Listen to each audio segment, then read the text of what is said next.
What's going on, everybody? Welcome to another episode of This Happy Thirsty Thursday. I'm happy to be back in the studio as Phil and Dev continuously hold it down with the twosome while I was on some vacay. But yeah, it's July 31st, and we got some drama. We got some football. The Hall of Fame game's going on right now. Chargers versus Lions, Detroit. That's right. Little Trey Kyle Allen and Trey Lance going at it. Former Washington football team legend, great. He used to battle out with Taylor Heineke under the Ron Rivera regime. Former Carolina Panther, but I believe Dev's somewhere to be found. But welcome to the show, everyone. Appreciate you guys as always. A lot to talk about today. A lot to talk about. Some drama-filled events that have. I mean, as we were planning the show, this wasn't in the agenda, but it's all about Terry. We're going to talk about here in a few seconds. But while I put this thing in the socials, I mean, Phil, what's crack-a-lacking? No, it's about to be some busy times for your boy, son. That's what I'm on right now. But guess what? Football's back. Tell them crazy boys on social media. Football's back. Football is back, man. It's and good to tell y'all going crazy on social media. I've been on it all day today. I've been doing some pulse checking and some chin checking as well, verbally speaking. It's been crazy in these Twitter and Reddit streets. Are you getting in social media fights? Me? And never. Yeah, right. Never. Me? Come on now. Y'all know. What me worry? I am. Yeah, I don't ever curse. I always tell the truth, even when I lie. I don't ever curse. I don't ever insult people. I'm just all love, hugs, and cuddles over here, right? Mm-hmm. Love, hugs, and cuddles. I think of love, hugs, and cuddles, bro. I can't lie. Yeah, that's what everybody thinks they think of me, right? They don't see a snarky, boisterous, really loud, one-eyed asshole over here. Yeah, think of garbage, think of a king. Right? One-eyed asshole. Hey, in the land of the blind, the man with one eye is king. It's King. And I could lose both eyes. I'd still be the one-eyed man in the kingdom because my third eye stays open, bitches. Ooh, Phil, the sensories on overload. The third eye. Not to be confused with your whispering eye. What? I said not to Which be eye whispers depends upon how many whispering beans I've had. Yeah, a little Paul Rudd reference. Oh, well, I wouldn't whispering eye. Say whispering eye. I know Dev gets it, but he's I'm tangled over here. Dev's tangled up. Sorry, I'm still posting this stuff in the Football today, by the way. Dude, we opened up with that. I got Chargers versus Lions going on, man. Quarterback today for the Lions. Yeah, man. Let's go. Good to be back. Starting ahead of Taylor Heineke. Yeah, isn't that funny? I mean, he's on the Lions, but it would have been funny to see Taylor Heineke versus Kyle Allen because it's Trey Lance versus Kyle Allen right now. You know what's funny? Just seeing Taylor Heineke because that's just a joke. True. I mean, I can't lie. I mean, I'll never let that go. Memorable season or game. I guess couple games, nonetheless. All right, I'm gonna post one more, and then we'll get this show on the road, everybody. The main topic of the hour is the main reason why anyone ever thought that guy could be an NFL starting quarterback. Yeah, I mean, let's be honest. Backup. It was always a backup. Good backup. Neo Nero called last week's stream after the fact. Phil is on point. Suck it from the back. Suck it from the back, bro. Suck it from the back. We have a sucker from the back section. What's up, Ryan? Ryan's on vacation in Myrtle Beach. Terry gone. They won't give him more than 30. Disrespect. I think you cap it at 30 now. But we're gonna talk about that, Ryan, as soon as All I gotta say is Cortland Sutton ruined it all. He did, man. Let's. If we play the Broncos this year, if Terry's played on our team, Terry gonna go across that sideline and whoop his ass. He did. Let's just get right into it, man. Terry, he wants that. We don't know what he wants. I think his agent is probably giving him some bad advice. At this point, he wants DK Metcalf money, which is 33. Cortland Sutton got what, 24? 23 and some change. They're the same age, although Terry's stats are better. They had a very similar season last year, except for Terry had way more touchdowns. Yeah. But you see, that's the thing. It's like, and this is where there's two schools of thought. Do you go off of recent production and compare, or do you go off of career production? Yeah. But the thing is that everybody wants to say, don't pay Terry. Their thing is, well, he's 30 now, so he's going to suck. Mm-hmm. All right, his contract kicks in later. All right. In that case, when a wide receiver turns 27, if their peak is supposedly like 25 now, a wide receiver's peak is at 25. Any wide receiver over 25 should not get paid. Like you can keep playing this game. Oh, he's 28. He's no longer 25. He's 25. He's no longer 23. Well, it's contract. He's under contract this year, 29. He'll be 30. He'll be 31 when his contract kicks in. So that's what the logic people are trying to use. But I don't know, man. Terry's Mr. Reliable. He's missed 3 games his entire career. That was like his rookie year and shit, right? Yeah, 3 games, dude. That's crazy, isn't it? 3 games. But him demanding a trade, it's all part of the show. Think so? It's just as much a ploy to. It's agent gamesmanship. You think so? Yes. It's pretty much. It's Dev, a pressure do we not remember what Myles Garrett? I'm hearing. This is Myles Garrett's post. Look at Myles Garrett. Remember this? Yeah, I remember Myles Garrett. But I also Brandon Ayuk demanded a trade too. He got paid. I mean, true. I believe it. This is his last lever to pull, though. After this, all those guys were like young 20. He ain't got nothing left. I really want to know what we're offering. We don't know. Well, I'm hearing he wants like 30, between 33 and 35. Terry has nothing. Yeah, but you know what? I haven't heard that from anyone. Like only one person has actually said that they've heard that, and everyone's running with it. It's just rumor, speculation, unnamed sources. I wonder if it's just guaranteed money like this. And Twitter has a bunch of rumors. I just threw this up there because what's the rumor? What is the most newsworthy rumor you've heard? I mean, the talking heads are saying he wants DK Metcalf money, and the team is below 30. That's really where what we know right now. We like I said, DK Metcalf got 33 million. What we think we know. So come in. I mean, 28. Nah, that's what they've been offering. I think 28, but DK Metcalf got 33. Yeah. The crazy part is if Peters really calls his bluff and said, "Okay, I'll trade you." I don't think Terry will get more than a third. You'll get a third. Crazy. You get a solid 2. Dude. I don't even want the pick. DeAndre Hopkins didn't even get a 2. Listen, I don't even want the pick though, because I need somebody that can help me today, bro. That is a tremendous loss losing. But hold on, Dev. You think Terry McLaurin will get a 2nd-round pick? I don't, because who's going to pay him? Who's going to want to pay him the money that he wants? It depends on the team. I don't think if Terry got to choose where he wants to go, and it's like a team that's competing for one, maybe not from them. But like a New England Patriots, why wouldn't they? Like why wouldn't a team that's going to be picked at the bottom of the draft like Kansas City? Why wouldn't they do it? Phil and I were just talking about it. Kansas City owes us twice. I'm just saying, but why wouldn't they do it? So I'm thinking, or the Cowboys, what if they just said we'll give you Parsons? If they said straight up we'll give you Parsons, but we still have a gaping hole at receiver. Not just a hole, a gaping hole. Unless Lane's that nigga, dog. Unless Jalen Lane is that nigga. And I'm hearing between him and Ja'Cory Brooks, I'm hearing, and also we have Samuels and Brown and other receivers, McCaffrey. Yeah. Hopefully he does something this year.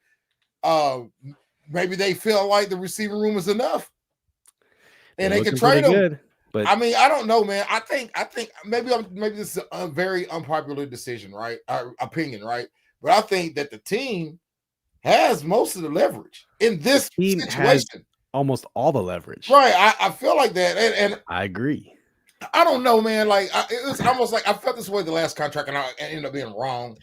Yeah. But I don't feel like, man, if I'm Washington, I want to pay Terry $34 million either. But I would, you know what I'm saying? I would do it really reluctantly. You know what I'm saying? But I would do the shit. Take your fucking money. But I totally get why you wouldn't want to do it though. I feel like they need to just give him like $100 million for 3 years or something.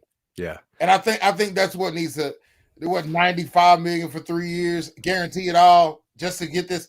I feel like that's what they should do. Make it a shorter contract with guaranteed money, man. And I try to get this done in the next 2 years. Try to make it long.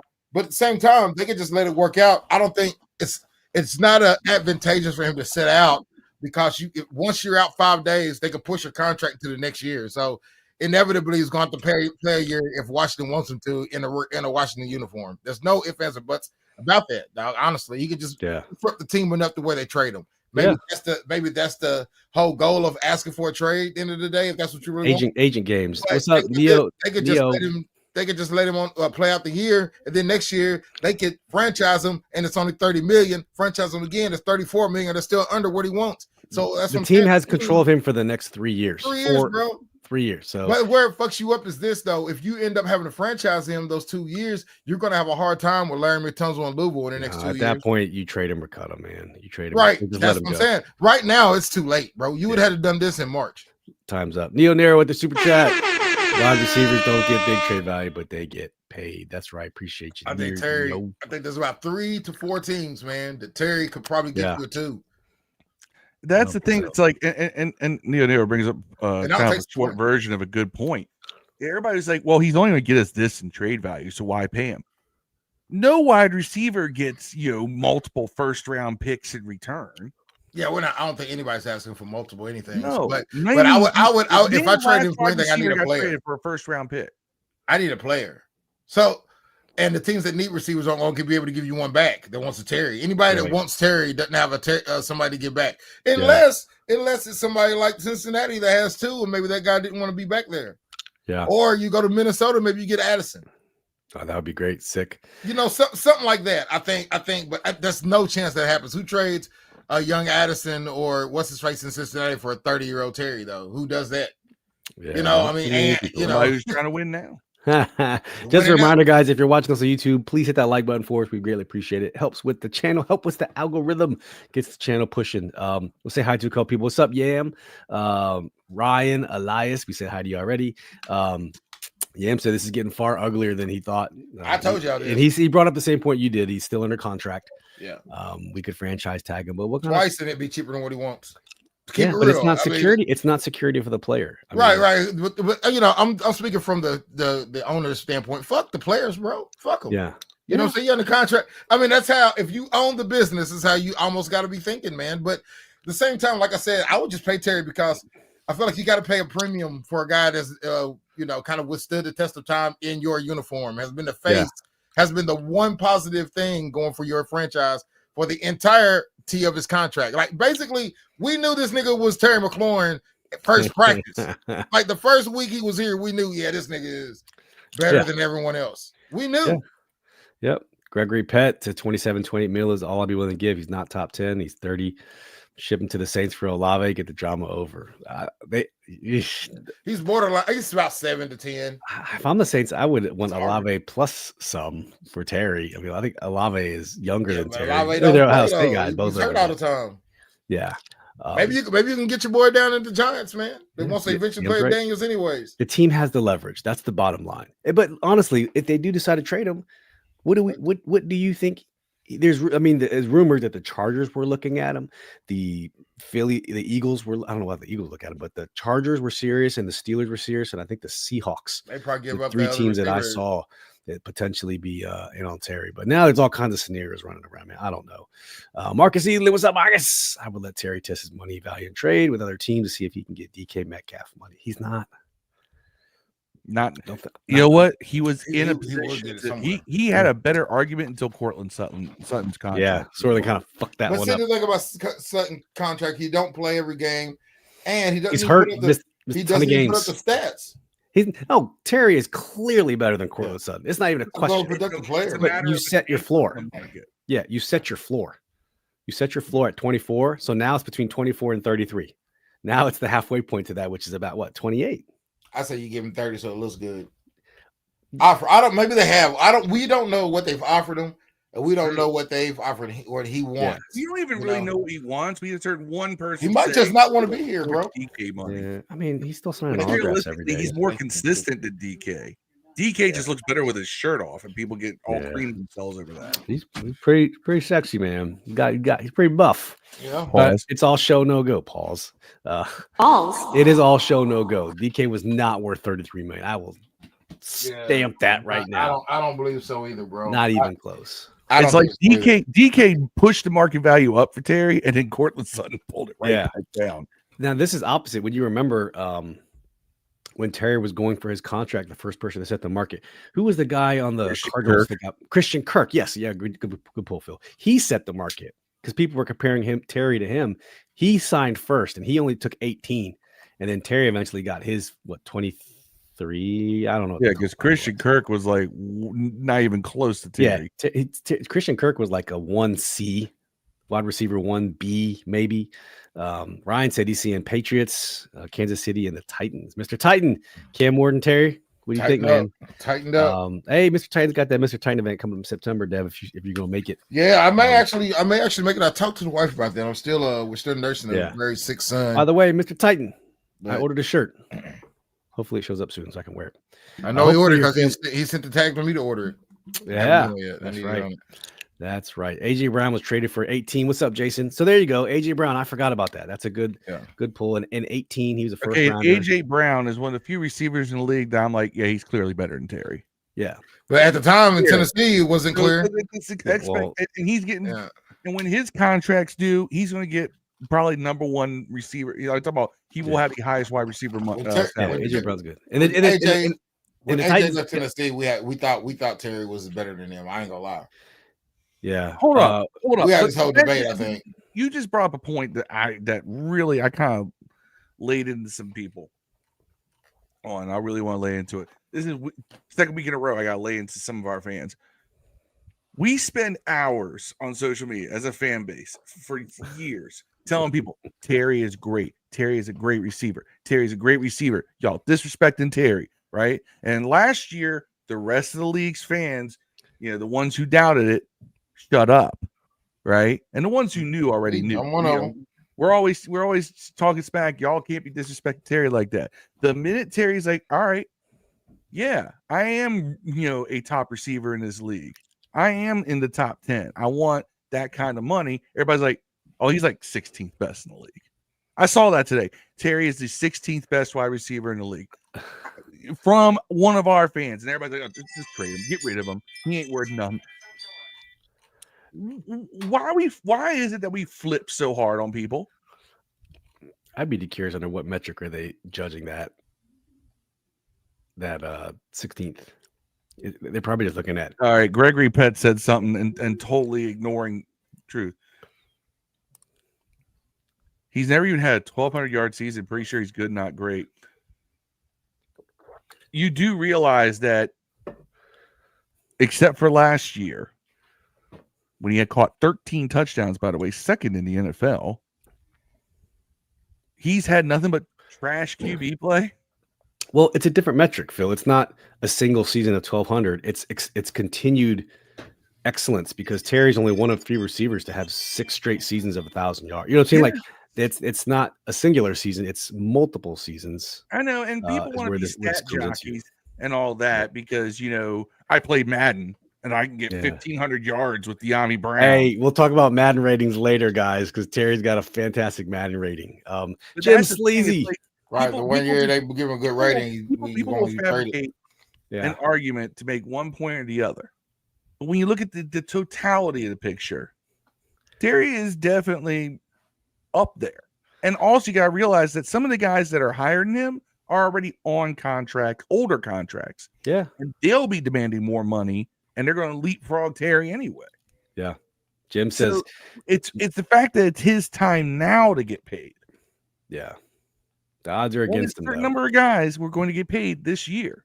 The timing is bad for him. This is his last lever he's pulling. Jim Sleazy, my 2 cents is I have no love for players who don't want to be here. Jim, I wouldn't say it's that way yet. I would say this is just part of the game. I know you came in a little late, but remember the Myles Garrett thing, man.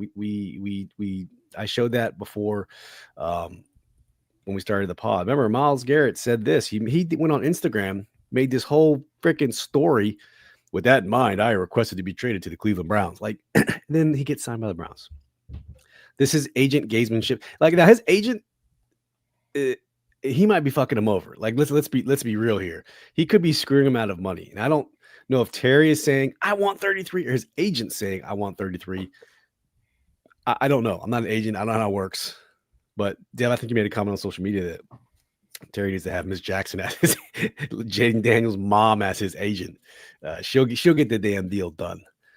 But the players want to see him signed. It's shitty business, man. Yam says the Pats fans want Terry bad.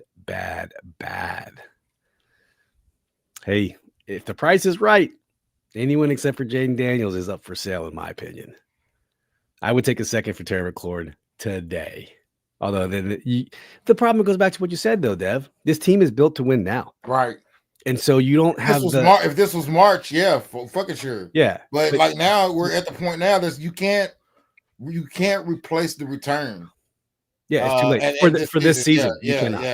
Unless you think Debo's going to give you what Terry did last year, and I don't think he will. Jalen Lane is ready. Yes. Brown is going to be able to. Luke McCaffrey's going to step up. Yeah, exactly. And maybe you go get Keenan Allen, maybe or something like that. But yeah, or you make another trade. Is there another receiver that wants out on their contracts? I don't know.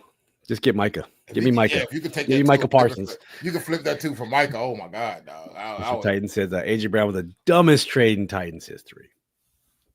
Dumbest. Yeah. I mean, I ain't gonna lie though. When they offered it, I thought they got too much for him. At the very time it happened. Yeah. I thought him. It was a whole argument we had. Like him and Terry, we thought we're neck and neck, and I was on Terry's side, man. I thought Terry was a little better than him. I was wrong. But Terry is better than I thought. So, I mean, you want to talk about Madden ratings? Right now, Terry got 94. Terry commands a lot more. He got respect. What he got to speak? Terry commands a lot more in his position. If you want to go off of Madden ratings, since people love to stroke themselves to death. Yeah. We're gonna go over all the Daniels does. We're gonna go over all the Madden ratings. What he got to speed? What's the speed? I don't know. I'm looking at the overall. Oh, yeah. Well, I'm gonna bring overall 85. Terry's a 94. Now, granted, Madden ratings are just a computer game. I never understand how Jayden Daniels has a 90 in all those stats and an 85 overall. None of that makes sense to me. That's crazy. And why is he slower than fucking McCaffrey and every receiver on the team? You know what I'm saying? I don't know. That's idiot stuff. Do you think, like in straight speed, do you think he's slower or faster than Saquon Barkley? Who? Terry? No, Daniels. Running the ball? Like when he's actually running the ball in his hand? Just running. I kind of look at it too. His speed's 96. Jayden don't run like a Terry. Jayden runs. He's got a lot of shiftiness. He's not an end-to-end burner when he's running with the ball. He don't outrun people. He jukes. He's more quick and fast.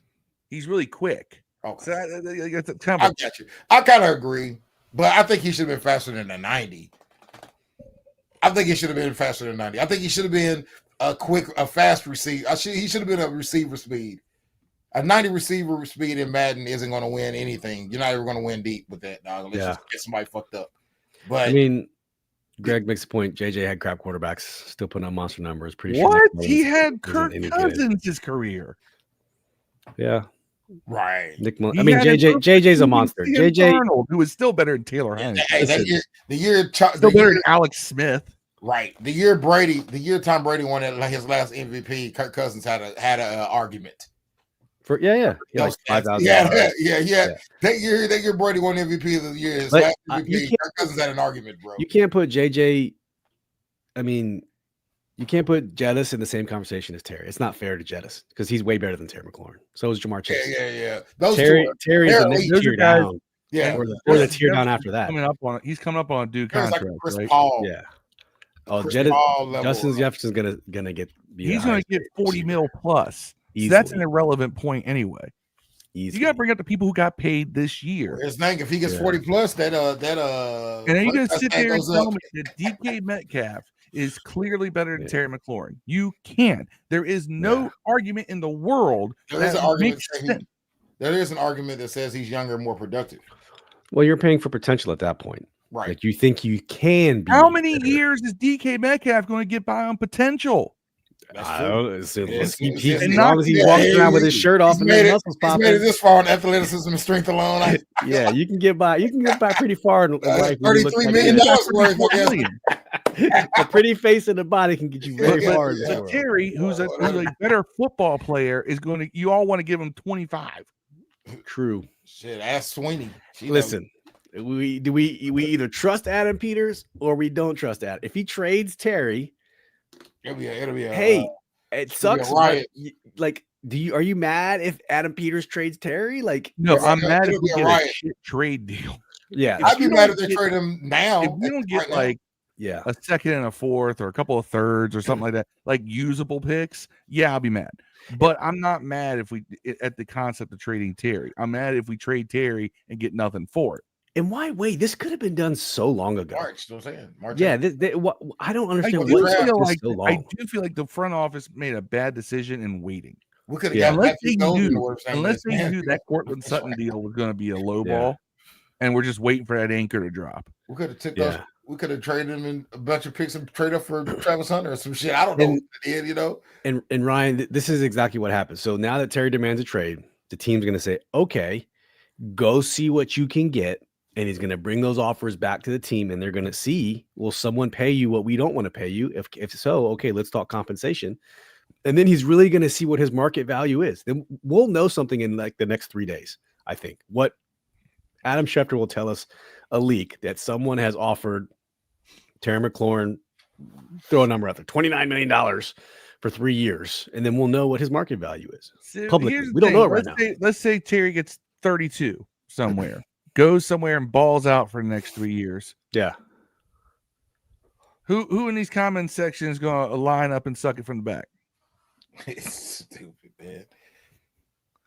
When I say that you can't just say, "Oh, he's going to be 30, he's ass." I mean, Art Monk had two 1,000-yard seasons in his 31 and like 33 or something like that. Yeah, you were paying him $34 million a year though. And that was in a league that did not pass the ball like it does now. But I will say, they tell you the highest paid player on your team. Mike Evans and Devontae Adams are like the only recent receivers to have two 1,000-yard seasons in their 30s. So the numbers are stacked against Terry. Yeah, odds are. Yes, but Terry's also shown a level of consistency that very few receivers in this league do. Right. And a work ethic that very few receivers in this league do. That's why I say that even if there is a decline, it's a very slow one. He's not just going to drop off one day. Yeah. I just don't see it. There's no reason for me to believe that other than, well, other receivers sucked after 30. A lot of receivers sucked after 27. But I think you'll see it eventually. Like, it's not going to happen. Like, you'll know next year. Like, it doesn't just, like you said, it doesn't happen overnight. You'll just start to see the atrophy slowly. Then you'll know. But until he's only been going like this. His curve is going up. There's no dip. It's still going up. Cameron Bird makes a point, and I'll say this. All right, he makes a point. Yeah. What's up, Cameron? He's how you doing? Thank you for joining us, Cameron. Terry is also under contract. Play it out and shows you deserve over $30 million. That's not a good move because if he does, he goes into free agency unless you franchise him. And do we really want to start spending franchise tags again? Last time we started spending franchise tags on a guy who was requesting trades, it was Kirk Cousins. And y'all said he shouldn't get paid either. And we could have had him for way cheaper than what the Vikings paid for him. We could have had him for like back in Redskins history. $14 million up front when Scott McLuhan wanted to do it early on. But yeah, I'm with you. I'm no tags. Either he's here or he's not.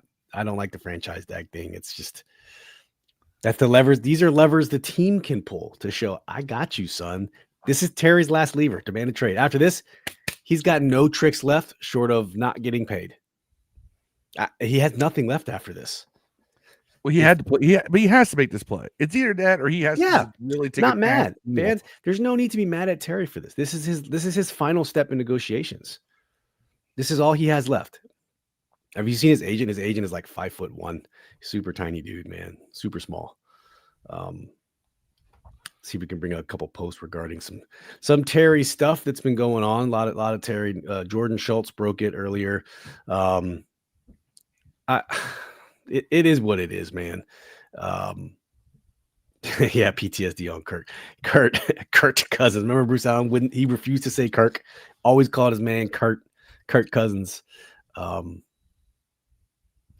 yeah, the problem is we brought this up a month ago. At some point, it's an Uber distraction.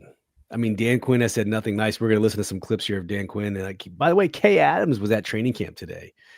Up and Adam. I heard Rio Robinson proposed to her. You love Kay Adams. I've always loved Kay ever since she was on everybody loves football. Kay. Everyone loves Kay, man. How can you not love Kay Adams? But she said she talked to a bunch of people today. Debo, Dan Quinn. I have a bunch of clips we can pull and talk and listen. Jayden Daniels, talk to all those people. But any other closing? I mean, we still want to talk about Terry, or you guys? What's everyone's closing thoughts on Terry, man? I think this was his ploy to try to get some attention, to get this thing done one way or another. Yeah. So Neo fucking narrow, man. Okay. If you've been a member of Washington Football X for a long time, we used to have this guy named John Nelson. And the arguments that Kirk Cousins and Robert Griffin would start in this Facebook group was insane. You were either Team Robert or you were Team Kirk. And the group was started to get away from those arguments, and all it did was, and that's why you got Robert Griffin in 2017. You had to end up kicking those people out. But he called Kirkanuts. Hey, Shy Guns in the house. What's good, my non-Packer fan family? Hey, man, fantasy football started. Packers got some love on Madden, bro. I think Packers are going to be they're getting love across the NFL network. I've been seeing the Packers they said that Golden guy is killing. Receiver, the rookie they drafted. Oh, yeah. Matthew Golden. I've heard that too. Yeah. Was he Texas or UCLA? Or maybe I'm getting confused with someone else. We're talking about the Golden Gandy, maybe. Not the legend. He was from Liberty. Gandy Golden. I can't remember. See, that's another case of our fan base just jumping on a guy and expecting him to be God. Me and Ellie. Before they've done anything. Antonio Gandy Golden was going to be our next number one receiver. He was going to be better than Terry. Yeah, that didn't happen. And then he converted to tight end. It was like, oh shit, it's over now. The night they Niles Pauled him. All right, on some more brighter news, let's talk about Santana Moss getting into the Ring of Honor. Tana. Congratulations. It's a celebration. Party all day. I know you've been waiting. Tana. Santana Moss is going to be inducted into the Washington Commanders, Redskins football team, whatever you want to call them, Ring of Honor. Week 1. Fellas, Santana Moss, Tana Man. Do you feel, should there have been someone that come before him in this sequence of events? Clearly it's deserved, the Cowboy Killer himself, but let's just talk about Santana Moss real quick. Phil, what's your opinion on Santana Moss getting this honor? Earned. It's deserved. Yeah. Ring of Honor is different than retiring a jersey. Remember that. All right. Retired jersey numbers should be reserved for super rare, even rarer. The Ring of Honor is totally different. The Ring of Honor is that's a totally different thing. You can celebrate so many more people with that. It's like the next step down from a retired number. And I think that Santana Moss definitely earned it. Santana Moss is one of those guys that I used to get, much like we used to, until Terry asked for a trade, until Terry wanted to get paid, our fan base used to fight tooth and nail for Terry's respect.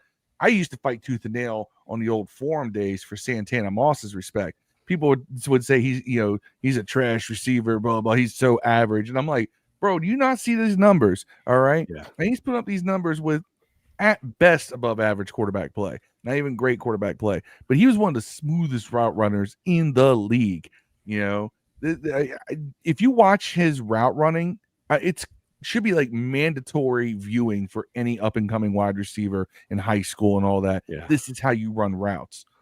There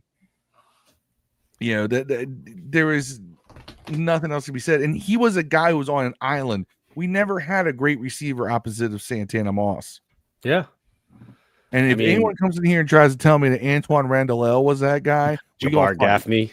And I like Jabbar Gaffney. Who else? Jabbar Gaffney was not it at that point. I think these guys David were. Patton, was over there for a while. Yeah.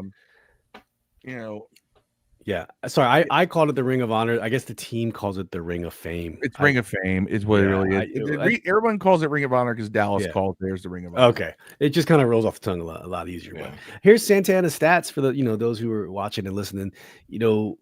We traded him early 2004, going in 2005 for Lavernius Coles. If you remember Lavernius Coles, and I think we won that trade.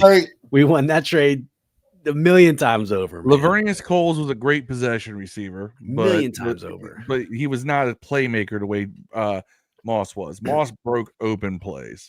And think about how many punt returner. And think about how many receivers that you can compare to Santana Moss. I feel like naturally this team, we compare players. You use Santana Moss as a baseline. He kind of like Santana Moss, like 5'11", 192. Don't quote me. I don't know exactly what he was, but he was about 185, 190 guy. Yeah. And this argument in the group chat, we talking about it, Marcus talks about Ricky Sanders should be next in the Ring of Honor. Him and Ricky Sanders, their metrics, physical, very similar. Although Ricky Sanders was stuck in the depth chart at the number 3 receiver. Had he been the featured receiver, he might have put up way more numbers. But different era, different time, in a run-heavy offense. Well, let's be real. For a lot of Santana's career, we had a run-heavy offense. You're Clinton Portis. You're absolutely right. Can't argue that. Whatsoever. Shy Gun says that 05 season is still some of the most amazing stuff to watch. When he came here, because he really that was his first year with us, really put it on the league that he was better than what he was with the Jets. And then you can even see like later in his career, he switched up and became a second wide receiver, third wide receiver, because they were really trying to get somebody like Hankerson or Joshua Morgan, one of those guys, to kind of step up and get going. But if you look at his 2010 season, 93 receptions, 115 yards, or 1,115 yards. That was the Donovan McNabb year. We became Donovan. Donovan. He was running shorter routes in that system, and he wasn't to be the big threat guy so much as he was to be the guy. Yeah. Because again, who was out there? Riche Caldwell. They didn't exactly have other options over there at wide receiver. The only other threat at wide receiver we had during that time was Anthony Armstrong. Yeah. He was the long ball guy. And he was a deep ball guy. Well, somebody had to be short. Well, then Santana changed his game to be towards the end of his career, a more intermediate and possession receiver. And I will tell you, my favorite people have their favorite plays with Santana Moss. Marcus. The Cowboys game, going in the Thanksgiving game, the Robert Griffin pass. I have the video footage that he threw blindside to Santana Moss in 2012 over Thanksgiving. Robert threw that ball. Santana turned around with 0 seconds to react. And the ball, granted, it was a perfect throw, right in his hip. Beautiful, beautiful catch. I mean, that's my favorite play of Santana Moss. Was mine. So other than the Cowboys game, the other game that always stood out to me with Santana was later that season against the Giants.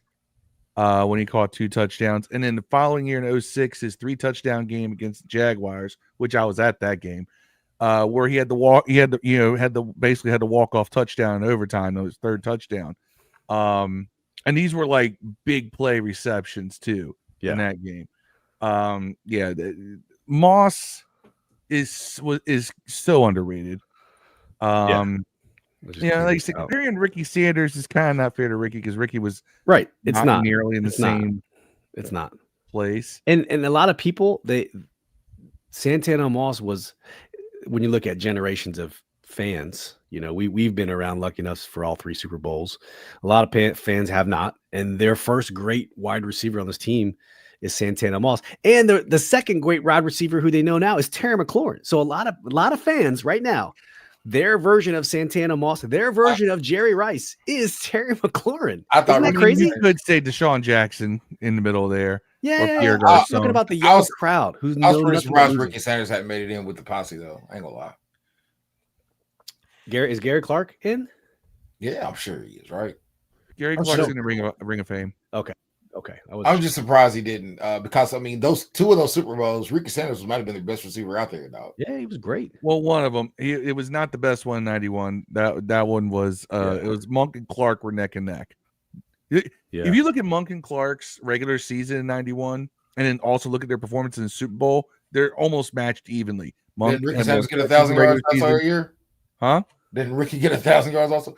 Also not that year. He got it 2 years earlier when they were the first trio of 1,000-yard receivers in the same team, same season was '89. Joe Gibbs Redskins were the first team to start 3 receivers on a regular basis. Yeah. The first one to make that their base starting lineup. The base starting lineup. They're the first team in the league to do it. I think the Houston Oilers did it secondly. But they did. No. Actually, what's this? The run and shoot did start before we were doing 3 wide. Yeah, but they didn't run. They didn't start 3 wide receivers. They played it a lot, but that wasn't a base lineup. When they put the card in, who's starting? Washington was the first one to put 3. Ricky Sanders was listed as an H back then, also too. Nice. Well, that's because Ricky Sanders was originally a running back. So was Art Monk. They were running back. Arthur Monk was a running back in college. Yeah. He got kicked out. I guess what happened was the story is he got hurt. And Ricky got the start, and he was playing so well. And then they end up saying that when they announced the starting lineups, Joe Gibbs was like, "Y'all both just run out there. Y'all both go in." And that kind of was the way it all started, where they always. Ricky Sanders was coming in. He was listed as an H back, but he was really a wide receiver. Yeah, that was like '86. I can see where you can make that argument. They stayed they just kept it in there like that the rest of the year. And that's how it started. And then I think the Oilers started starting 4 wide receivers and some shit. Curtis Duncan. Yeah, because Gary Glanville loved that red gun. That they had a lot of guys. Yeah, but we were on the, and that's why people think about Gibbs as just being a run guy. I'm like, no, Gibbs ran the ball because his team was built to run the ball. His natural inclination was to throw. He's an Air Coryell guy. Jim, what? Laveranues Cole's numbers, they were better with the Skins too. I didn't see that much difference in him and Santana. You mean in the 4 years? In the 4 years that he was right, I get what he's saying. Holt was here 2 years. Yeah, it's hard to when you go for a ring of honor and shit. It's not really about the stats though. It's about what you mean to the franchise. It's not the Hall of Fame. Yeah. So Laveranues Cole's numbers when he was here: 1,204 yards, 82 catches in 03, 6 touchdowns. In 04, 90 and 950 with 1 touchdown in 04, and then we traded him. Yeah, and that one with 82 was Steve Spurrier's fun and gun. You know. Oh yeah, it was just fun and gun. They were throwing the ball all over the place.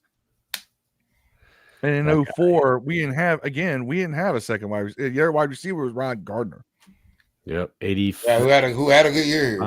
85, number 85. Gardner had a good year 2 years before that. His second year in the league was pretty good. But yeah, I mean, you had Laveranues Coles and Rod Gardner. Rod Gardner had 51 catches in 04. But nonetheless, I'm not gonna say it. No, Laveranues Coles is not Santana Moss. Sorry. Not for us. That's not possession. He was a possession receiver. Yeah. You know, he was. And he wasn't even like a bigger body, but he was just a possession guy. He was 5'11". Does Garcon get in? No, I don't think he played long enough with us. I don't think he was with us long enough. Yeah. How long was Santana? Was that our Santana stats right there? Yeah, 05 to 14, 9 years with the team. That's a long time. It is to be with the team. That's worth it. I think Garcon was here 4 years, 5 years, maybe tops. I don't know exactly the numbers, but it's good to see. And I think I'm going to week 1 now. I believe I'm going to week 1 now, so this should be. Reed Darty get in. No, but he was employed for many years. Right, many moons. Many moons. So I just found out the other day that Reed Dowdy was partially deaf. Oh, yeah, we knew that shit. I didn't. I mean, it explains why he was slow to react to everything. I didn't know that either. Partially deaf. Yeah. Still stayed employed. Hey! I thought it was. We had a running back. One of the best running backs in this team's history was deaf in 1 year. Who was that? Larry Brown. Most expensive helmet in football because George Allen I think it was George Allen. It might have been Vince Lombardi even. No, it was Vince Lombardi. They found out he was deaf. He was slow to react to the snap because he could only hear. He was only hearing the snap when he was on one side of the formation, not the other. He was literally reacting to the ball being snapped, not to the sound of hut. Right. So he was always like just a fraction of a second slower. So they put a hearing aid device in his helmet. Dude, that's straight out of the Replacements. Yeah. They had a tight end who was deaf and couldn't hear. They'd like decide to sign him the plays and stuff. That's crazy, man. That's crazy. A little about a quarterback that was deaf once. Here I go. I'm just going off on random history tangents. It's what I do, people. Yeah. Santana, the Jags overtime game. So Santana said that was probably his most memorable game was that right there. No, the Monday Night Miracle. No, according to him, he goes that big. I guess because that was 3 touchdowns. That was big. The bunch of his family there, and so that was his most memorable game. But real quick, they kind of surprised him at camp. I don't know if we're gonna get copyright with this, but who cares? This is a good thing to show. They surprised him on the screen, and he didn't even know it was coming. That's cool. Yeah, very cool. And as I began, I was always a big fan of Tanner, and as I watched him play, and he had no idea. Hang out with him, I see no idea. Because the dude is about his business, and you always do a great job. And I tell people, well, you know what? Tanner and I hang so much, we need to be hanging together for the rest of our lives. And I think we will be, brother, because first game against the Giants, you coming up in the rafters. You going in the Ring of Fame, brother. Yes, sir. Love you, man. Congratulations. And we love you so much. Your whole fam pulled up from Mr. 8 to the 9. The whole family is in the building. Yes. Look around you, my brother. Look around you. Fill it in. Yes. Damn, bro. Yes. Damn, bro. I think that's cool. I think he does go on to talk about family here, Command Center family. I all these dudes here. Santana Mars, give it up for him. This is the video though that I want you to see. It's very short. See y'all next week. Right here. An incredibly historic career, over 10,200 receiving yards.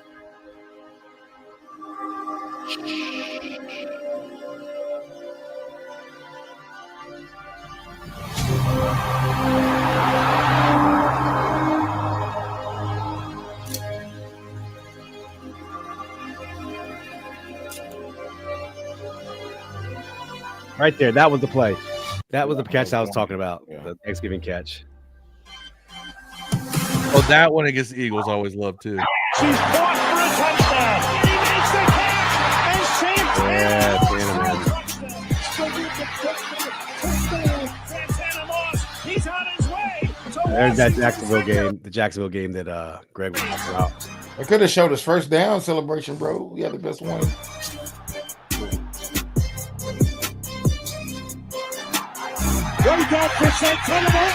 That's one of the best spin moves in the history I've ever seen in football. Yeah. He did have a clean Yeah, good to see it, man. And it continues the tradition of them trying to reunite with the old heads again. Because remember, walk on in college, by the way, at Miami. That's wild. Yeah, he took a chance. Yeah, because I believe he had a deal somewhere else, a scholarship deal. He turned down a couple of big, smaller schools. Yeah. And so Santana's going in the Ring of Fame, Ring of Honor, week 1. Art Monk is getting his jersey retired, correct?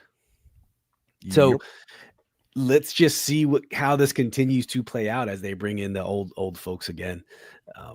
Jim Ceasy says the point I'm trying to make: Jets have been trash organization compared to Washington, even under Snyder. Oh, Miss Elias, Cowboys fan, by the way, if I'm not mistaken. Rod Gardner. Ryan let his phone get taken away again. Kelly, yes, trash. Yep, no one helps Santana. Or his battery died and whatever, he's talking from his wife's account. But that's okay. Make sure you hit that like button for us. All right, Santana's going up in the Ring of Fame, guys. Ben Standig's 53. I do want to go over this very quickly because we're not there yet. We're going to get there eventually with this podcast. We always do a 53 and we see how well we do, how well we aren't going to do. But I do want to go through, and if you follow Ben Standig, I follow him on Substack. If you know what Substack is, him and Mark Bullock are the two that I only pay for because their material is it's worth, the $5 a month is worth it. Ben's like $7 a month, but the material's worth it. It's worth subscribing. You get some very good nuggets. But I want to go through Ben Standig's real quick, his 53-man prediction, and see what do you guys think, how accurate this is, and let me know. I'm gonna disagree on a scriff of it. Okay, well, on a scriff. Quarterbacks. He's two quarterbacks: Daniels and Mariota, Johnson and Hartman out. That's what he's going with. None of them making a practice. Hartman ain't passing practice squad, bro. Yeah, they'll probably just stash him again, and I don't know. He's gonna be gone eventually, regardless of how the girls feel about him. But that's pretty straightforward. Running backs, he's saying they're gonna keep 3: Robinson, Eckler, and Bill. Ja'Cory Cross-Camara, the odd man out. Kaz Allen, McNichols, Rodriguez, in a second. Hey, listen, we said this when Lake was on the show. Bill might be having B-Rob's job by week 8. The man has vision. They're showing him by week 1. I mean, it actually might compliment Brian Robinson. He doesn't have to play as much as he normally does. He might be the perfect 1-2 punch combination. I forgot Casper Allen moved to running back last year. From a receiver, right? Yeah. I still don't know why he's on the team, but he keeps finding a way. Reed Dowdy. Same with that. Cole Turner keeps finding a way to make this damn roster too, man. I don't know how. Wide receivers, 5. Terry, Debo, Noah, Luke, and Jalen Lane. Odd man out. Gallup, Osborne, Moore, Strahan, Ja'Cory Brooks. I think Ja'Cory, Osborne, and Gallup might still make this team with it. I think they might keep 7 to 8.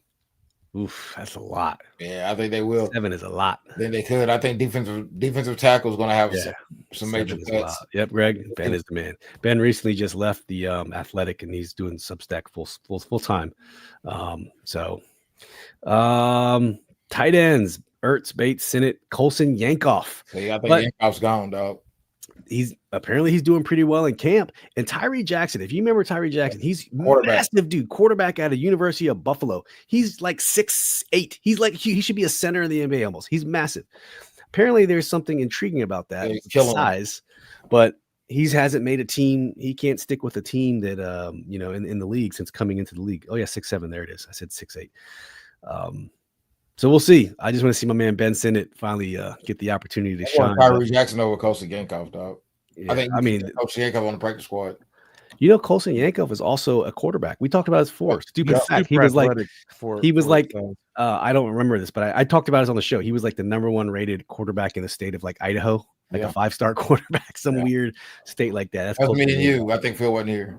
Oh, okay, here we go. Yeah. Offensive line: Tunsil, Connerly, Wiley, Trent Scott, and on the tackles, and then Badass, Cosme, Coleman, Allegretti, Michael Dieter. And you got the rest of the guys. Nate Herbig just retired, for the record. I don't know if we signed him on a 1-year deal. Was he in Pittsburgh? But he retired. I would keep Chris Paul and Michael Dieter. I think Michael Dieter has center. Michael Dieter's going to be the center, I believe. Backup center, yeah. Yeah, backup center, yeah. Yeah. Man, we'll see, man. That's a rough one. That's rough. And there's still games to be played. I would do it, though, because you can always find a backup center. I would do it just to get through. If we're talking about just to get through the 53, in order to keep Tyree Jackson, or to keep an extra receiver like Ja'Cory Brooks, I would do it. Yeah. Backup center's tough, though. See, remember how many years we struggled about having a good backup center? How much it fucked up everything on the offense? So I don't know, man. I don't know about Dieter. Defensive line. The defense is. Here's where the cuts come on. Strong shoot for us this year, man, especially the defensive backfield. Dorrance, Deatrick Wise, who's apparently making some very good strides at camp. Cleveland Farrell, Jacob Martin, Javante Jean Baptiste, and then the tackles. Jacob Martin's gone.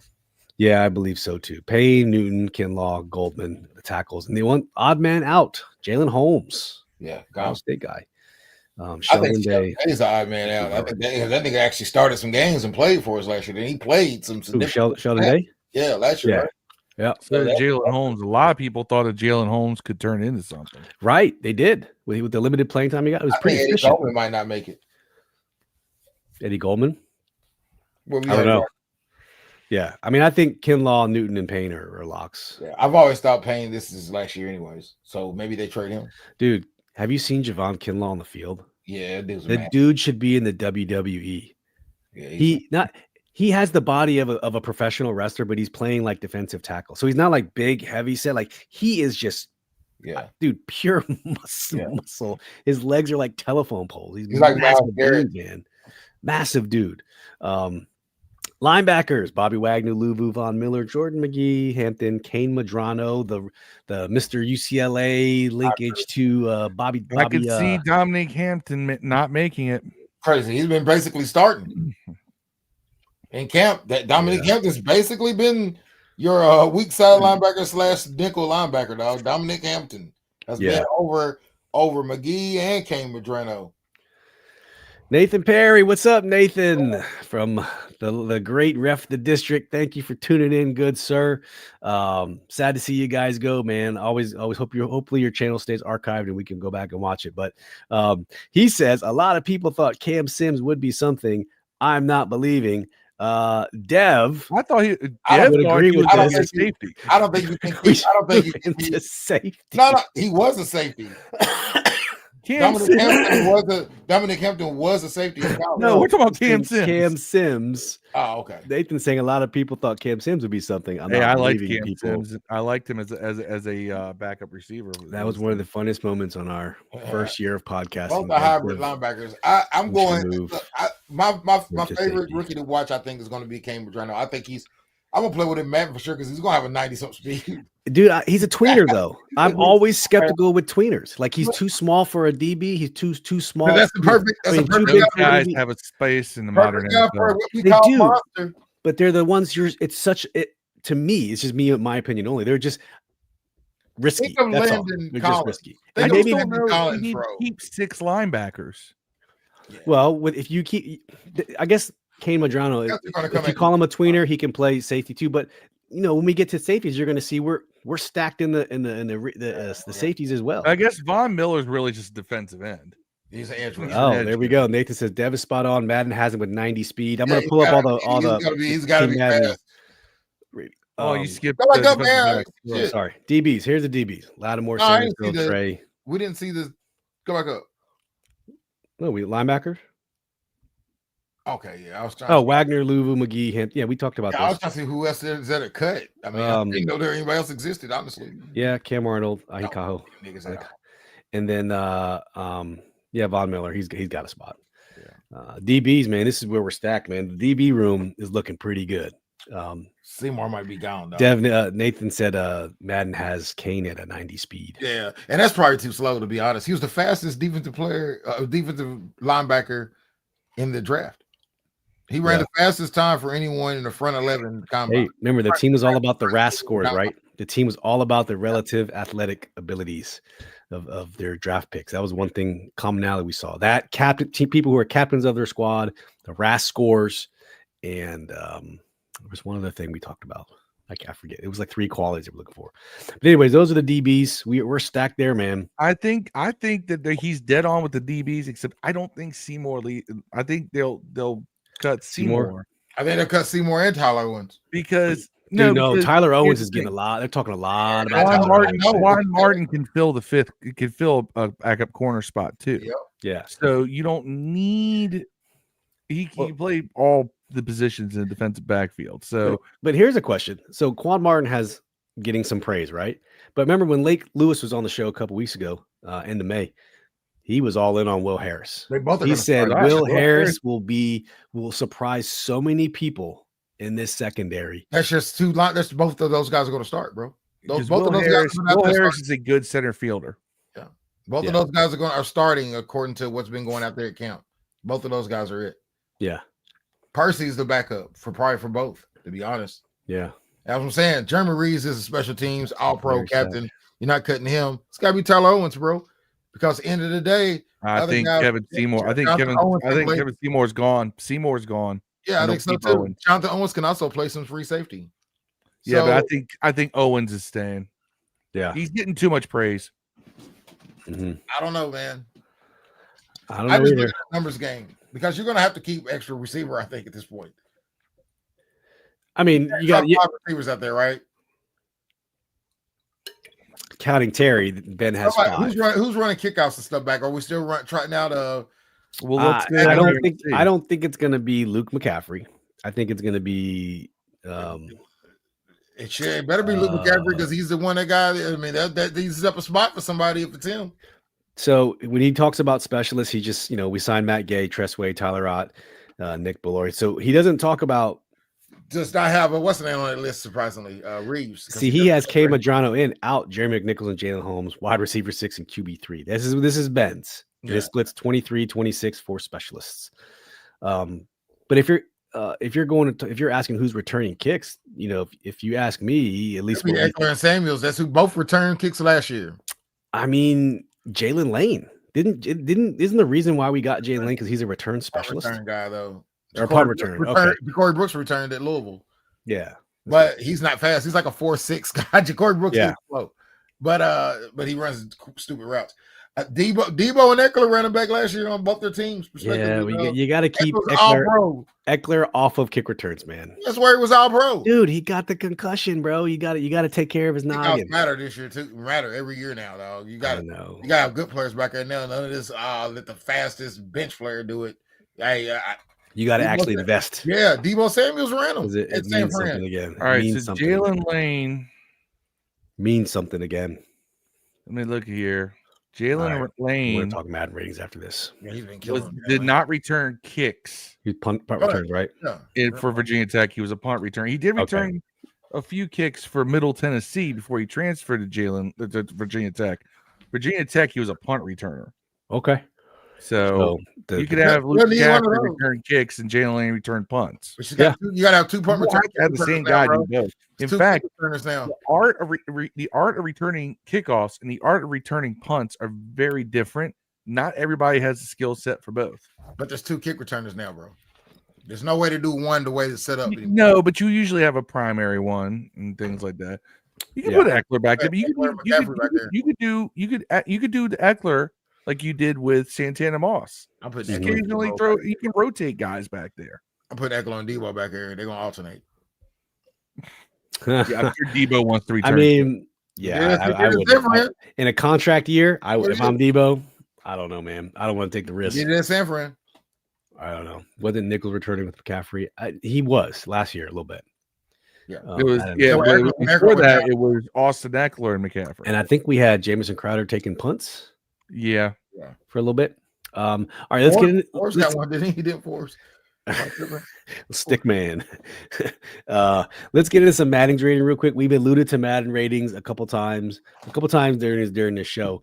On the Madden, they're a bunch leaked on Twitter, and then the actual Madden website that they post the ratings. They don't have everyone's rating now, so I'm just going to tell you that right now. But for the ones they do have, this is what it is, and I think I have some other ones on Twitter that we can look through, but. Larry Tunsil's the highest rated Madden player at a 94. That's crazy. That's great for us, right? I also feel like I hate to tell you, do you know who our leading punt returner was last year? Yeah. Leading punt returner? Yeah. Oh, Ibenashi, or what is it? No, it was Olamide Zaccheaus. OZ. Yeah. Jamison Crowder was second. So really, we don't have a returning punt returner guy. Right. On this team, Eckler and Luke McCaffrey were the tops in kick returns, right? Both averaging 30 plus per return. Punt returns, it was Zaccheaus. Terry's a 94 overall, 96 speed. I feel like they did Jayden Daniels dirty, man. I don't really know because I haven't seen his attributes, but it looks weird. He's got out 90 somethings and an 85 overall. Yeah. I mean, Jalen Hurts is only like an 87 too, so. For metrics, Bobby Wagner 91, Trey Amos 75. Look at that. They don't have Jayden Daniels on here because they haven't. They gave him officially released his ratings. They got our rookies. Yeah, Josh Connerly 74, Jalen Lane 72. What they got? They got Bill at 91 speed. I'm gonna fuck niggas up. 91, and they got K. Madrano at 90. Just like Nathan said. Up with Bill, dog. I was waiting to see that before I told anybody about him. I haven't been bragging about him lately to anybody, but in my mind, I'm like, man, I'm gonna start Bill. Bill and Eckler gonna be my running backs in Madden, dog. They ain't got Eckler speed, I guess, but Bills on 91. That's all I need to see. Now it's over. I'm gonna fuck with it is right now. I'm gonna make a prediction. Funny tweet. I love this little meme from Once Upon a Time in Hollywood. But Terry's agent. Look, Terry's a 94 in Madden rating. Pay that fool. That's pretty dope. I kind of don't know how I feel about him being higher than AJ Brown. Yeah, that's crazy. It's crazy, right? He is faster. That's crazy. No, well, hold on. Here's the thing. This is not speed. Right. Terry's faster. Terry is also the number one receiver since he's been in the NFL at catching balls in contested catches. There's been no one better than Terry since Terry has joined the NFL at catching the ball on contested catches, dog. So after that, what is there as far as you use ratings? Height. Is there any particular position group you want to see very quickly while I have this up? I can sort by. I want the edge or defensive ends. Well, left edge or right edge. You pick one. Okay. Pick them. All right. Apply filters. Let's go. So the edges. Myles Garrett 99, Micah 98. Yeah, that's true. It's good. Max Crosby 96. Right now, if they said we got a first round pick for Myles Garrett, would you be okay with that? I would. Just like I know ahead of time. I would trade a first round pick for Michael Parsons right now. Though. Greg said, "Franchise, can we go ahead and trade Terry for first and then Madden franchise?" You probably could. He's a 94. Mike Max 96, TJ Watt 96, Nick Bosa 95, Aiden Hutchinson 93, Trey Hendrickson. I'm pretty weirded out why Trey Hutchinson is so low. Aiden or Trey Hendrickson? How's he that low? I don't know. Jeez. And dude he's still holding out. Don't have a deal yet. They gave him junk agility. Junk. Did they? That's sad. I see it 81. Yeah. Josh at Hines Allen, Will Anderson, Abdul Carter, rookie. That's very high for a rookie. That's fucking stupid. Jalen Walker, Shamar. That's what I'm saying. You gave RG. Fuck. You gave Jayden Daniels only 4 points higher than goddamn rookies. Yeah, that's the messed up part, right? Right. I still don't get why Jayden Daniels has such a high rating in every category. And by the way, I think he's faster than 90 speed. If you're looking at Merritt and all these guys, I don't know if they're faster than Daniels, man. I'm not saying they're not, but I'm saying I think he's as fast as them. Yeah. Here's the overall top 10 quarterback. Do you see any of last year's rookies on that list? McCaffrey's faster than Jayden last year. Do you speed wise? Do you see any of last year's rookies on that top 10 list? No. You just see Jayden. Hold on. They're giving him room to grow. Yeah. What's Gonzalez, man? Who? Oh, we're talking about rookie quarterbacks. I thought we were talking about just rookies from last year in general. I found another website, but it's not an official Madden website that has the rest of every one of our players on there. I don't know how they got these leaks, but they have every single. I kind of want to know. Every single wide receiver. No, they gave Jayden every single player. See here, look at this. McLaurin, I don't even see a star by his name, dog. Yeah, I don't think he has an X factor. He doesn't have an X factor. I don't believe so. You can right? The X factor. How you in 94 don't have an X factor? Right. They used to do that to our corner a couple years ago too. Back in the day, I forgot his name. But the one of the ones that got all the brothers, Fuller was like a 91 overall. He's the only 90-something player on the whole game for a lot of years that never had an X or a star. It's the only one. But by the way, Equipment Guru on Twitter, that's his name. He is a avid Cowboys fan. He does all the ratings. He's in charge of the ratings for it. You can't tell me he's not biased, right? 100%, man. It doesn't make sense. But Deebo Samuels, what's his I ain't got the speed or nothing, but they show us. Overall. Yeah, they haven't released all of them yet. So I don't know. It just seems crazy to me. Yeah. Jayden Daniels has an X factor. I don't know. Marshall, I don't know how superstar. Yeah, that's why I said Terry McLaurin's not even a superstar. That's how I wonder how, because Terry was a superstar last year and has best year. Yeah, nobody else has. Probably does. Nobody else has anything. Yeah, that can't be right. That can't be right. Yeah, overall, I would be amazed that Lattimore is a superstar. Yeah, at this point, I mean, if you take, because Wagner had a better year. Eckler was all pro. He had technically a better year. Luvu had a better year. McLaurin had his best year. McLaurin and Wagner were superstars already before they had their best year. So it would be weird to take that away. You give somebody a 91 overall and take the superstar away, make it make sense. It does, man. Well, that's the Madden ratings. If there's anyone else you want to look up, I can pull it up. Chase Young, Price tag, any teams, any positions, at least what's on the Madden tracker, we can look at. And let's look up halfbacks real quick. Let's see what it says. It's going to march. What's the name? Your boy from Philly, man, Saquon Barkley is like the GOAT on there. He has a 99 overall.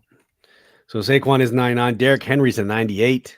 Jahmyr Gibbs, 95. Christian McCaffrey, 94. I don't even believe that Saquon should be a 99. He's just had basically 2 good years. Like, I get that if you're saying just going by last year for fucking sure, but you're saying a 99 is like an accumulative thing. Right. So he's only had like 2 good years. I understand those years were fucking great, though, and he's a great back, but would you really put him over fucking Derrick Henry, man? Has he had a better career than Derrick Henry? I don't think. Is he a better running back? Cumulatively, no. Talent-wise, I guess so. But if you're asking me, like, I don't know, maybe, and it's hard to do, Madden, because it's one of the games where they're going by your talent, not really what you've done, because you can be fast, strong, big, and fucking on paper, you could be Jeff George, but on productivity, you could be Jeff George. You know what I'm saying? Yeah. Look what they give Ashton Janty. 83 overall. You really say that Saquon's only had 2 good years? I mean, like 99 caliber years, like will you move him to number 1 running back in the league kind of years? 2018, 2022, and 2024. I could make that argument. 3 years. He's the best running back in the NFL those 3 years. The other years he was hurt and lost. He's always hurt the season early and stuff. He's always fucking hurt though. That's part of it. What's his injury? 91? I guess so. Jahmyr Gibbs got a lower injury than him. I don't remember Jahmyr Gibbs being hurt all the time. What's Christian McCaffrey's injury, dog? Christian McCaffrey's like an 80, right? It's got to be like an 80, right? 83. Yeah, it's got it. Yeah. See, I don't know how Saquon's isn't that high. He's only good every other year. Yeah, gets injured. Yeah. That's the Madden ratings. One other cool thing I want to show you guys. If you're familiar with the DMV area, the DC area, not everybody is, but if you are, and if you know where National Harbor is, the Commanders logo was displayed on the National Harbor Ferris wheel. It was just the coolest little thing. This was captured. It's at the National Harbor. It's right at, at the if you're looking at the Beltway around DC, it's kind of at the the 5 o'clock, 5:30. But it's right where the Gaylord is. It's where the MGM is. Right there on the water, overlooking DC. Technically, they have this thing called the Cap. They have a big Ferris wheel called the Capital I. Yeah, and I'm not going to keep the sound off, but the Commanders logo. Look at that, man. That's never been seen before. Like that's never been like it was kind of random. It wasn't announced. Nobody knows what it's going for. And people are wondering, is alluding to the vote, which is the next thing I want to talk about real quickly. Is the DC vote forthcoming? If you've been paying attention to the news, yes, it is forthcoming. They're going to have their first vote tomorrow. Now, the rumor is the first vote's going to go through. It's going to go through without a problem. But the remaining votes is what's going to be the issue. So they're taking a recess, a vacation until mid-September. And if they don't fix it by mid-September, this team's not going to be able to have are they bidding for the what are the Olympics, 2028 or 2030? I don't remember when the Olympics 2032. They're bidding for those. No, I thought it was 2030 or 2028. It's one of those two. I don't know. I thought 2030, but I could be wrong. But they're also bidding for a Super Bowl in that same time window. So there's like a lot of moving pieces. 2036 is the bid that's upcoming. 2032 has already been announced. So it's 20. No, it's in the United States. One of those is coming up in the United States. And there is one coming up in the United States. It's not just the United States, though. But I believe they were trying to be a stadium for that Olympic event coming up. That's why. Either way, it's coming soon. And if they don't make this vote, it's 2028. It's got to be. 2028 is LA, but it's all across the country though. It's going to be. No, you're thinking of the World Cup. Are y'all scared of how? Am I thinking of the World Cup? Maybe I'm getting through the World Cup. Are y'all scared of how? World Cup is the entire is North America is hosting the World Cup. So it's not just even America. Okay. It's going to be the 2028 World Cup, or 2026, actually. I think it is. So no, 2028 World Cup. Mayor Bowser's making her pitch. You know, she has to get the budget approved and then pass the Congress and then, you know, approved through those wickets. But this is her pitch. And apparently like over 200 something residents spoke positive, negative for this whole thing. But 2026 should say. She's keeping it, you know, this is an economic thing for us. This is what I don't know if it was easier to see the other way or if it's easier to see this way. We're investing 500 million, 356. So the left is what DC is investing into this whole thing. And the right is what, you know, the team is investing in this whole thing. So I think they're winning when you look at it like this. And this is actually, whoever put this graphic together was pretty smart. I can't believe I'm saying that. This is pretty good. 5 new districts, 30,000 construction jobs, 6,500 new homes, 18 billion in direct spending, 5.5 billion in total taxes. It's an economic win. I don't know why they're not perceiving it, but you know the politics about it. You know, people got to get what they want throughout this whole deal. But that's the update on the stadium. And then lastly, I do want to show very quickly the Hall of Fame inductees. So football is back. As you know, we have the Hall of Fame game going on right now. It's halftime. And real quick, just to refresh everybody's memory, this is the Hall of Fame class of 2025. Eric Allen, DB for Philadelphia. Jared Allen, edge rusher for the Vikings. Used to haunt Shotgun's Packers there. And legendary tight end Antonio Gates and receiver Sterling Sharp. If you follow the news, ESPN just let go of Unc Shannon Sharp. Shannon Sharp begged them to wait till after the Hall of Fame because they did not want his older brother's Hall of Fame induction to be overshadowed by his allegations and his shenanigans with his OnlyFans girl. You know what it incredibly bothers me is that Eric Allen is in the Hall of Fame and Joe Jacoby is not. Yeah, I don't remember Eric Allen being like that much of a. He was CB1 for the Eagles, but he wasn't this unbeatable, unmatched. He was very good. Yeah, he was very good, but he didn't make a mark like Brian Dawkins made a mark. You know what I mean? Like Brian Dawkins was already in the Hall of Fame. Yeah, no, that's what I'm saying. But you knew who that guy was. You knew who Reggie White was. You knew who Clyde Simmons was. I mean, you knew who Eric Allen was, but you didn't. Did you fear him? Yeah. In the 90s, yeah, I guess. I mean, he wasn't all nothing, and you know he was. But who's not in that corner? Was on the All 80s team. Was Eric Allen on the All 90s team? No, he was not. Who's not in that corner that should be in though? At corner? Yeah, Eric Allen's corner, right? Yeah. Is Darrelle Revis in? He's in, right? Yeah, for sure. First battle he was in. I don't know, man. I'd have to study that. Right, that's what I'm saying. I was trying to think of it's hard to compare him cross positionally. Yeah. But like, you know, if it's legit straight position across the board, like we can compare Sterling Sharp to, you know, Gary Clark or some shit. You know what I'm saying? Why Gary Clark getting in, you know, or you know, because you can compare his numbers to Michael Irvin, but do we compare Eric Allen's to that isn't in? That you think should be in. I was trying to really think of somebody. Oh, Darren Sharper's not in the Hall of Fame, is he? Darren Sharper is a safety and he's a rapist. Yeah. Like, you know what I'm saying? Allegedly. Not allegedly. I think he got proven to be a rapist. Huh? No, Eric Allen was always a corner. Eric Allen's a corner, yeah. Troy Vincent. Probably in though, right? No, he's not. Yeah, is that an argument they should be? Asante Samuel will get this call one day. Is he a first team? Is he not first ballot? Is he a Hall of Famer though? Asante Samuel? I don't know. Probably. He was more of a shutdown guy than Eric Allen ever was. Right. I guess Eric Allen's probably the bar now, right? For corners. I guess so. I mean, I get it. I remember a lot of it was my childhood, and it was like me and Steve was talking about Tecmo Bowl days. Yeah. So I do remember Eric Allen, man. I do remember he was at least a notable player at the time. You know what I'm saying? could I like tell you about his biggest game or Eric Allen moment? No, but I mean, I do know who he is. I do remember he was a good player, somebody you don't want to really play around with, Yep, for sure, man. Congratulations, by the way. Sterling Sharp, man, That's was a legit talent and Hall of Famer. His career was cut short because of neck injury. Antonio Gates, the tight ends go. He's one of the best, as anyone. One of the best. Jared Allen, easy. He was the easy one out of all these. The only other corner I can think of offhand that's like, they should probably be in would be Everson Walls. But again, Mark Mayhew deserved to get in.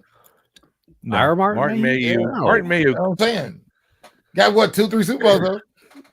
But Everson Walls arguably had a better career. Aaron Glenn was really good. Aaron Glenn's probably in, right? I don't think he is. No.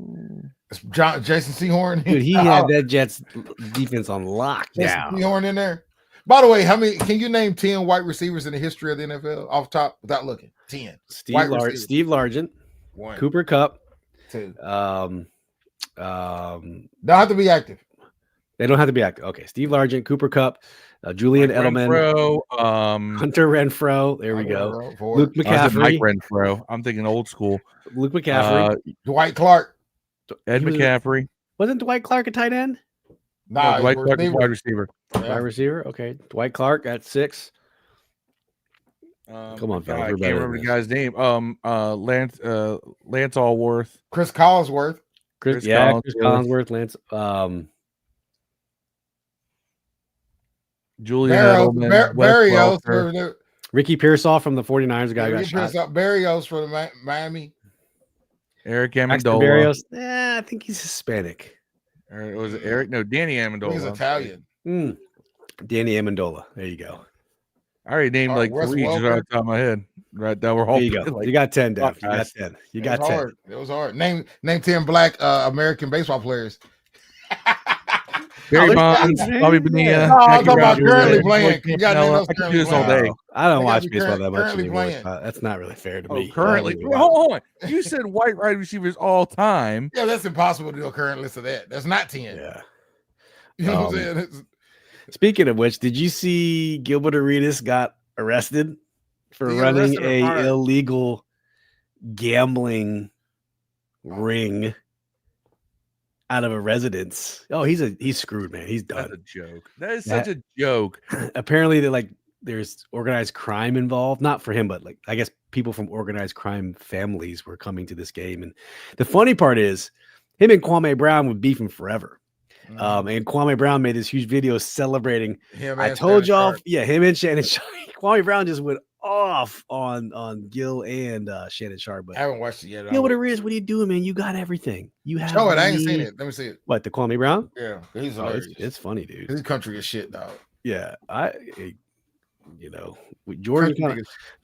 Jordan's screwed him over by drafting him and not mentoring him. But here's the Kwame Brown video. Drunk, hear this, hear that. Talking about my mama, my family. And I told people one thing. I said, this nigga is a stupid motherfucker. He gonna self-sabotage. He's a dummy. Yeah. And look at this stupid motherfucker. Let me close this. First off, that thing in the top corner, it says copyright law, fair use. Does that mean we can use it or we cannot use it? Either way, we're using it. I'm hoping it's just fair use for everybody. No. But he's a funny dude, man. He's gonna come back. There he goes. He's drinking clearly. Did you said I was a drunk? I don't even drink. Oh, there you go. I don't even drink no. What you people do it? They set it up a little with a light. Like, hey, we gonna talk about me. Talk about me. It's like my motherfucking birthday, nigga. Shannon Sharp, your thick tongue ass fired.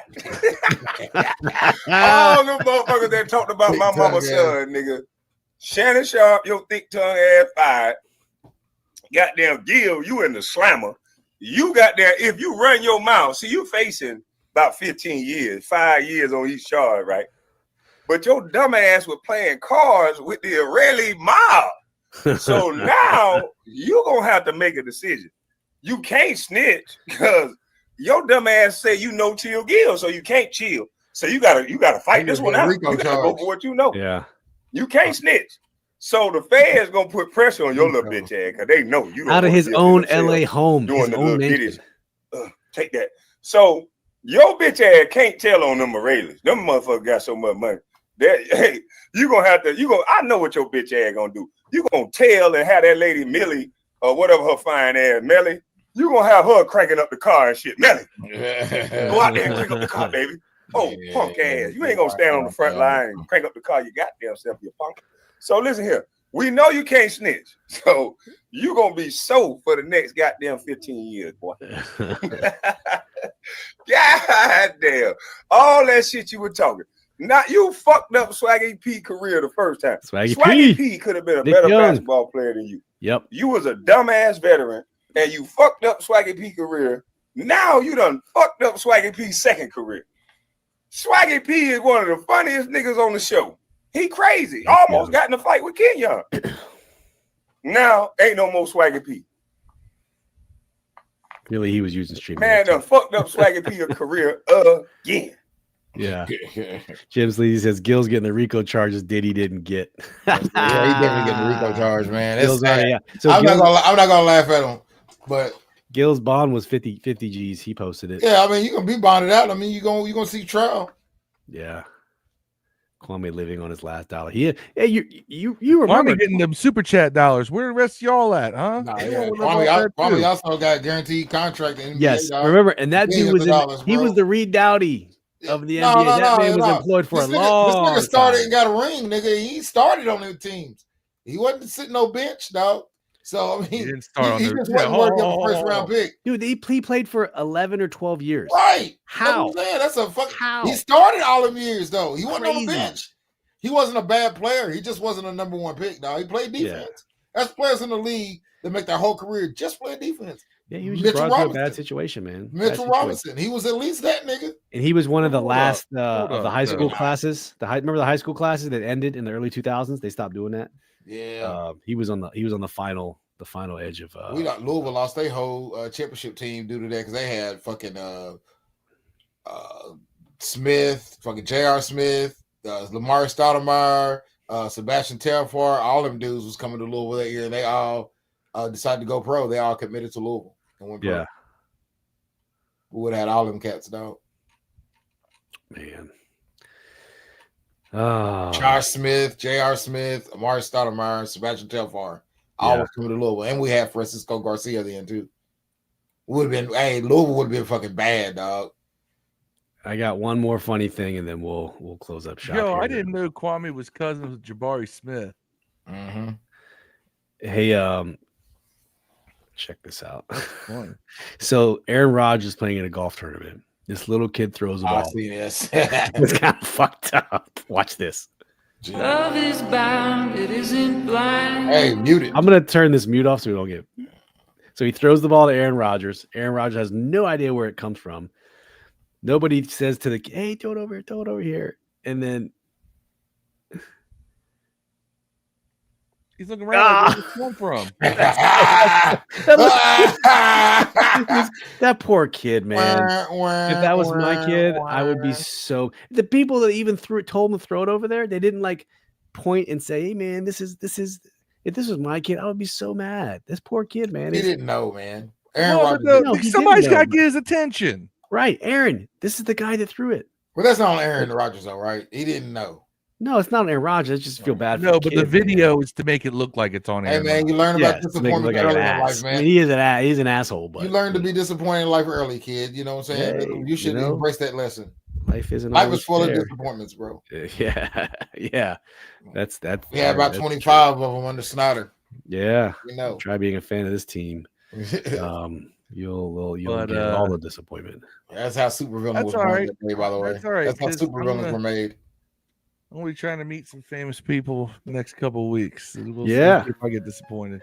Who you got in the lineup, Phil? Well, this weekend's not gonna be. There's only one like celebrity of note down in Roanoke because I'm working. Yeah. So what it is, like I said, I work the Comic-Con circuit, helping my buddy sell his artwork.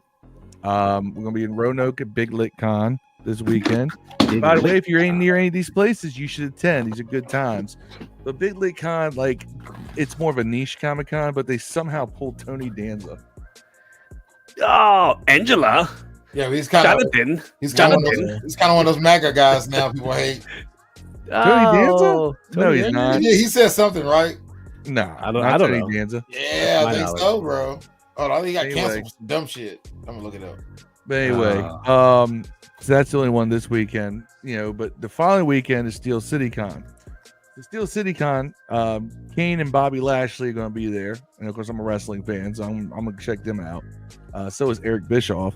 But they also got John Bernthal and Thomas Jane, two guys who played Punisher. They're going to be there. They're doing like a Full House reunion. So they got like Candace Cameron and Jodie Sweetin and Dave Coulier and all those guys are going to be there. I don't know what any of those are going to meet. A couple other people are going to be there as well. And then they're doing the final tour of the Back to the Future 40th anniversary reunion when we go to Toronto in 4 weeks. And so Michael J. Fox, Christopher Lloyd, all those people are going to be up there. So I've already met Christopher Lloyd. I got his autograph. Yeah. A little higher up here. I got him to actually sign a picture from his character of Mr. Plum and Clue because love Clue. But yeah, so yeah, a couple wrestlers gonna be on docket. Let me see. Steel City's the most random stuff sometimes. Yeah. As far as their attractions, like they'll just pull people. You're like, huh? Okay. Let me see who's attending this year. Danza not MAGA, by the way. Oh, Mike Tyson. Mike Tyson's going to be at Steel City. Oh shit! Hey, don't fuck with him. Don't get it. Don't ask him for a picture, bro. No. I mean, a couple people I know went up to him and asked for a picture. Did not end well, bro. Don't ask him for shit, dog. Don't steal his tiger either. I ain't gonna do shit except walk up. Don't fuck John Robert Givens. Cusack's gonna be there. John Cusack. Don't fuck Robert Givens. Like you hear that story whenever Robert Givens was fucking. Oh, Rick Brad Harris, Pitt. Pawn Stars is gonna be there. Like I said, it's all random. Brad Pitt was fucking Robin Givens and Mike Tyson walked in. You ever hear him tell that story? No. Oh my god, man, you gotta look that up. He's like Brad. He walks in and then he's like, I thought she was fucking with some woman that was Brad Pitt. He wasn't like a name then. He was just some young actor, and said that she was. He said he chased him around the car like 3 or 4 times. Brad Pitt was like begging him don't beat him up and shit. Oh my goodness. Yeah. Yeah, like I Robert said, Givens, Brad Pitt. I'm. It's gonna be interesting. Like, if those of you watch, like I said, the wrestling guys that are gonna be at Steel City are always the good ones. Like I said, Kane. If you're a longtime fan, y'all know who Kane is. Of course, he's also the current mayor of Knox County, Tennessee. But I met Undertaker many years ago, and that dude was. I'm looking up at that guy, and Kane's taller than him. I'm really looking up at this guy, and he's still jacked to hell. And Bobby Lashley's gonna be there. Bobby Lashley has not aged a day in the last 20 years. Dude is. I don't know if you remember Bobby Lashley, Steve. No idea who he is.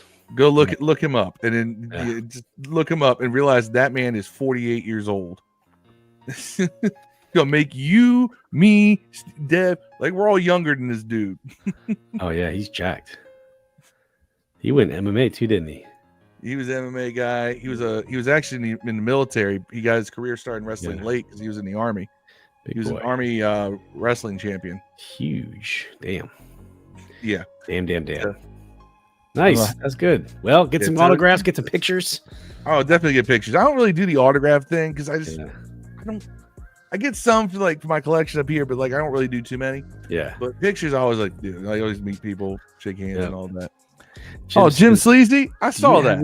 Will you show it? I have it right here. Do you guys have any thoughts on the rock, paper, scissors game? I have not seen this. So in fair game, I'll show this. We'll do this together, Jim. I have not seen it, and then I'll share you some thoughts. Maybe pull out the comment down so we can see this. I have not seen this, so. All right, I've seen this. Do you want ice cream? Real dog. Paper, scissors, shoot. He just took it anyways. Rock, paper, scissors, shoot.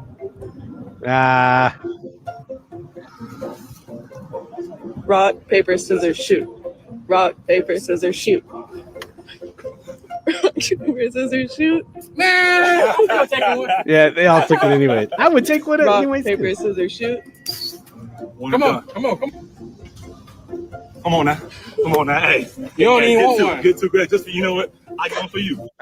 You got another one. Paper, scissors, shoot. Rock, paper, scissors, shoot. You beat me. Rock, paper, scissors, shoot. No ice cream for me today. Rock, paper, scissors, shoot. Ben, come on, Ben. Rock, paper, scissors, shoot. I get you on the first one. I get two. Sure. Rock, paper, scissors, shoot. I knew what you were gonna do. That was Chris Rodriguez, I think. Rock, The The whole box. one and done. There you are. That's a little technique. Actually, the color of your shirt. Revo. Come on. That's funny. That's kind of funny. I like that little game. Their social media team's been doing some pretty funny stuff, man. I'll give it to them. They're doing the good stuff. Yeah, Jim Sleazy, I like it, man. In the end, though, you give those players that ice cream because they worked their ass off and they deserve it. So, regardless of what happens, you give them their ice cream. Dev, any parting words, man, before we say goodbye? Man.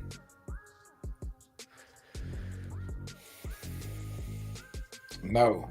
I don't have anything. Well, we have our first preseason game next Friday. Yeah. Should be fun. Who we playing? The Patriots. Oh yeah, they're coming to our place for practice. Friday night, 7:30. No, we're going up there. Okay. So we go up there, and then the Ravens come to us, I think.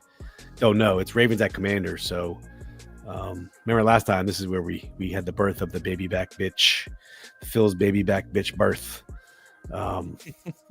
From baby back anniversary. What's the tight end's name? Mark Andrews. Mark Andrews. Who's higher rated than the tight end from the Raiders on Madden, by the way, which is crazy. Then the Brock Bowers? Yeah, look it up. Yeah, he's higher rated. That's crazy, bro.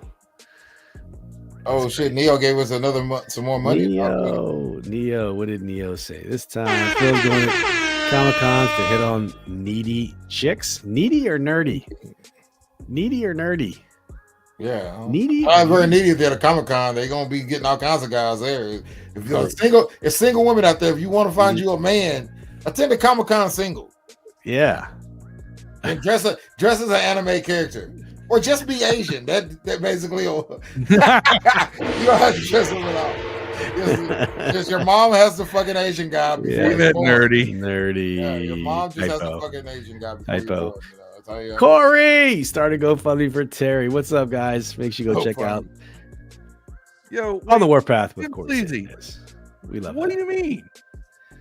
Is JD already being a diva, or am I being a bitch? I don't understand what you mean. Is it because he kicked the guy out the huddle for false starting? Which he did. That shows leadership. I wonder if that was McCaffrey, bro. Nobody knows. It's just all these rumors. I wonder if nobody really knows who probably, how you go through? Hold on. Only because I've seen McCaffrey struggling. Had to be a skill player person, right? I've seen McCaffrey struggling in practice posts a lot on Twitter. I wonder if it's him. Or a young player who doesn't know. Like or it was someone who should know and they don't. Like McCaffrey. Wasn't Terry. Anyway, that's just him taking charge of the situation. That's what I think the article I said that you wouldn't have seen this last year. How many times have you listened to those mic'd up sessions, especially the hot mic ones, and Tom Brady is cursing out somebody on his team? Yeah. Or sometimes it might be aimed at a coach, like, what the fuck are we doing? You know, like Cam Newton.